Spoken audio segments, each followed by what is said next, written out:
What type of God would destroy the earth with a flood? Atheism, the case against God.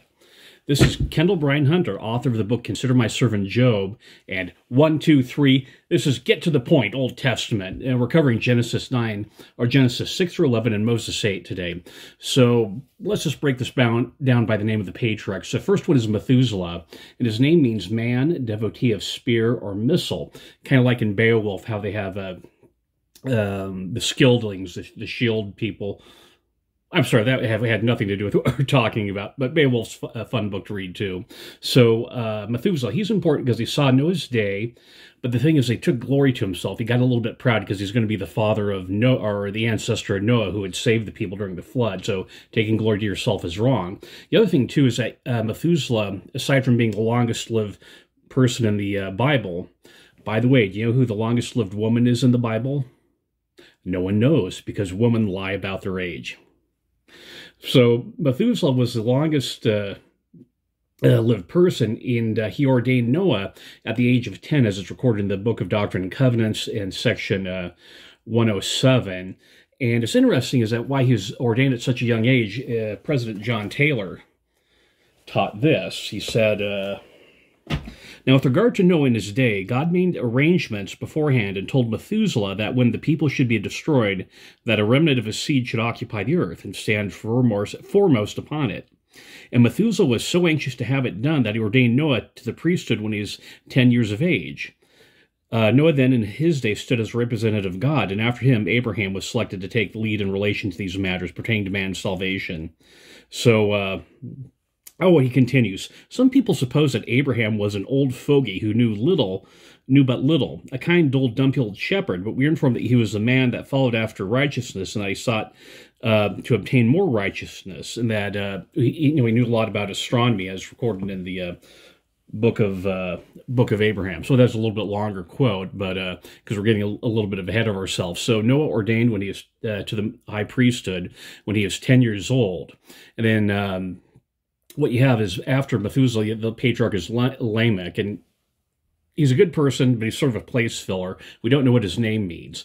Then next is Noah, and Noah's name means comfort. So Noah pre-flood, married, has 3 children, Ham, Shem, and Japheth. And what was going on in Noah's day is that you have the marriages were getting corrupt. In the Bible, it says that the sons of God were marrying the daughters of men. But in the Joseph Smith translation, it reverses that. It says that the daughters of God were marrying the sons of men. So, however you take it, the key issue is that the marriage covenant was being corrupted. People were marrying outside of the church and raising their children outside of the church, not getting sealed in the temple. And that was causing, along with the other stuff that was causing problems, along with the other stuff that was going on, the murder, the corruptions, the secret combinations. So it's just an absolutely toxic environment. As it says, there's wickedness, violence, and secret combinations, and that in Noah's day. And that's the key thing that when you're just debating with an atheist or talking with an atheist, don't debate, just dialogue with an atheist, because you're not trying to win an argument. You just bring up your points, present it as best you can. But when you're talking with an atheist, they'll say, what type of God would just smash the earth with a flood? And part of the answer to that is that there's a toxic environment. The children were being raised in corrupt environments. There's the secret combinations, crime, corruption going on. And also Noah was sent out to do missionary work. So God did his due diligence by warning the people. And that's quick bullet point answers, but that was going on before the flood, is that God, he wasn't like swatting flies. There are things that were going on that God needed to take action. Now, dogs are barking too, but we're going to get to the animals a little bit later. One thing that when you read about Noah, when he was warning the people before the flood, is the conditional blessing. Says, if you repent, God will not flood the earth.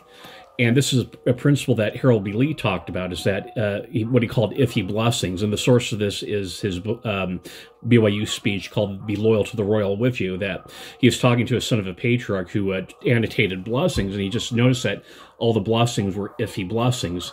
If you do this blessing will happen, that there's a conditionality with the blessings. We must be obedient. So, that's the thing, is because they were not listening to the prophet, engaging in combinations and fighting people, God sent the flood. And God understands these things, how you run a calculus. Okay, what's the threshold? I don't know. God knows. And so we defer to God's omniscience. So the flood, Noah builds the ark. The ark was 510 feet long. One thing that, if you count the footnote, is that the ark had a window, and it's the Hebrew word is sohar, and it's some Jewish legends understand it to be a glowing stone. If you saw the Russell Crowe movie where Russell Crowe played Noah, they played around a little bit with the light in it. But that may be what influenced the brother of Jared to have the Lord touch the stone. It's like, well, you did this with Noah, so let's do the same thing in our day. In fact, there's a lot of connections between Noah and the Book of Ether and the Book of Mormon, which we'll get to a little bit later. So it flooded. The entire flood, it didn't rain 40 days and 40 nights. The entire flood lasted 370 days, which is similar to the voyage that the Jaredites took. It's about a year long. And it wasn't just rain. The fountains of the deep opened up. What that exactly means is I don't know, but it's just there's water coming from the ground, water coming from heaven to flood the earth. Remember, the animals are taken there 2 by 2 because you need a male and female to reproduce. But also there are brought 7 of the clean animals. You understand the significance of the number 7, and also the need to have clean animals. After the flood abates, they send out the raven. I'm not sure what the significance of that is. It's just that the raven is colored black, whereas the dove would be colored white. And the dove sent out, came back. Sent out came with an olive branch, and we understand the symbolism of that, the sign of the dove, which Joseph Smith talked about. And then the dove goes and just doesn't return, said, okay, things are clear. So they wait a little while for the planet to dry off, and then they open the door of the ark. And then it says that what you have after that is you have the aftermath of the reboot, and it's replenish the earth. And there's some debate about pre-Adamites, because when Noah was told to replenish the earth, in English, it says the same thing with Adam. Adam and Eve were told to multiply and replenish the earth. And so some people like B.H. Roberts and Elder Orson Hyde made a bad extrapolation, thinking that they were pre-Adamites because there's a destruction, then they had to replenish it, and it just had to do with the Bible being translated badly. If you read the Hebrew, it's the same word, it just means fill. In fact, Joseph Fielding Smith talked a lot about that in his book, Answers to Gospel Questions. So it's a bad translation, don't get tripped up on it. And where am I at? Noah offers a sacrifice, a peace offering, which you read about in the Law of Moses, which is coming up in the future. Another interesting, too, is that this is where the Lord commands people to eat meat. Prior to the flood, apparently people were all vegetarians because there's no command to eat meat, and it seems for some reason, said, okay, let's start eating meat. Not sure what the significance of that is, but it's something to pay attention to, and there's some speculation that during the millennium we'll go back to all being vegetarians. Another commandment is thou shalt not kill, because humans are created in God's image, so you're killing an image of God. Because that was the key problem with the secret combinations. You're murdering to get gain, and you're killing people. And that's where you get all the violence from. So it's trying, let's stop the violence, because it's going on nowadays, too. Another thing, too, is the sign of the rainbow. As you read the Joseph Smith translation, the excerpts in the back of the Bible, and sometimes it may be helpful just get a Bible for the community of Christ, where it has all the Joseph Smith translations integrated in it. Now, there's a little bit more with the Joseph Smith translations because some of the stuff was left out, but that's a little bit more technical from what we're doing with this lesson right now. So what was going on is that when Noah, see the ship, Noah's ship, the ark, that when Noah left the ark, that they saw the rainbow, and it was a reminder of how Enoch, the city of Enoch, was taken up into heaven, or we should correctly say the city of holiness. And the idea is, okay, Enoch made the city of holiness, and he just start doing the same thing. And it's also tied in with the New Jerusalem. Once again, is that something that's mentioned in the Book of Ether and the Book of Mormon, how you have the New Jerusalem in heaven and you have the New Jerusalem on earth, and how those two will come together. And it's something to look forward to in the last days. But we're always trying to redo what the city of Enoch, what the Enoch did in the city of holiness.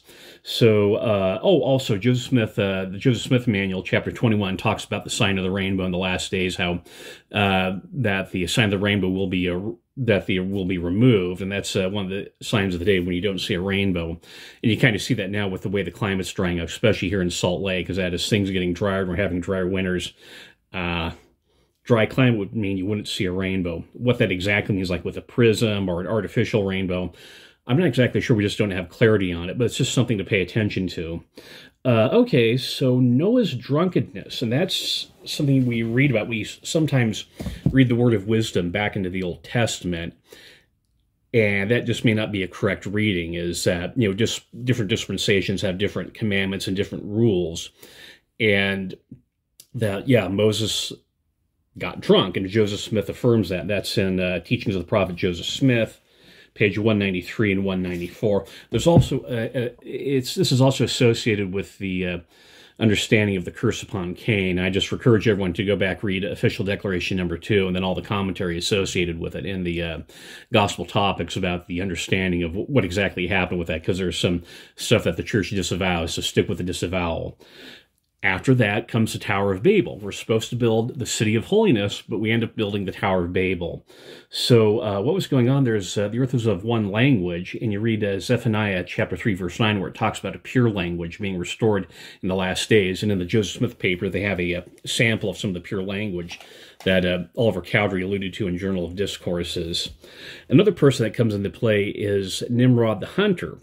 This is kind of interesting, is that he's a hunter before the Lord, as the Bible say, but in Jewish legends, he gets a bit of a bad rap.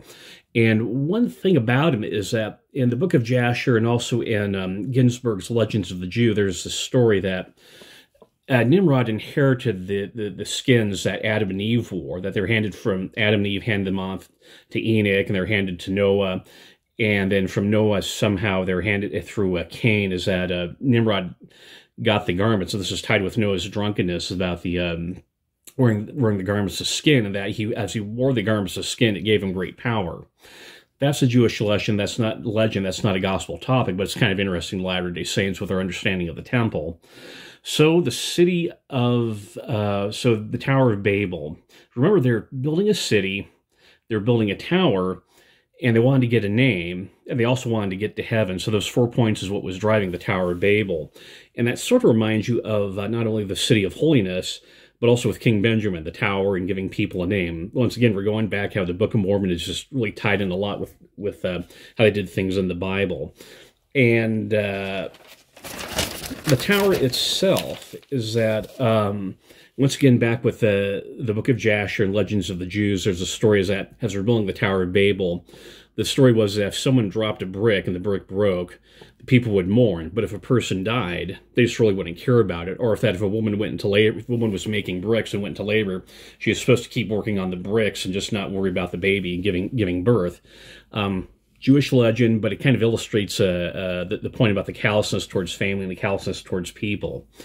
And in the Josephus, my book's way over there, I just don't want to go grab it. And Josephus, it's interesting because he talks about how powerful winds blew the Tower of Babel over, which is what we read, once again, what we read back in the Book of Ether, is that you have the furious winds driving the Jaredite barges, but at the same time, in Josephus records, there are powerful winds. So there's something having going on after the flood. The climate may have just gotten really screwed up, and so you have the powerful winds, which of course leads to erosions, why you have so much famine later on in the Bible. And so another thing, too, is that just think about how they're using technology to bypass God. They wanted to get to heaven, so they're building a tower. Instead of turning to Christ and the priesthood ordinances and the covenant, let's just do a workaround. Let's do a workaround from Christ and trusting in our technology to save us. And do we do the same things nowadays, trusting our technology? Just think about that and what you're doing with your phones and how you spend your time. So after the Tower of Babel, that's where you have the scattering of people, where they spread out according to different languages. I'm not a linguist, so I can't talk about how much language shifts, and I do have a couple copies of Beowulf, so I understand that in 1,000 years, language can really change.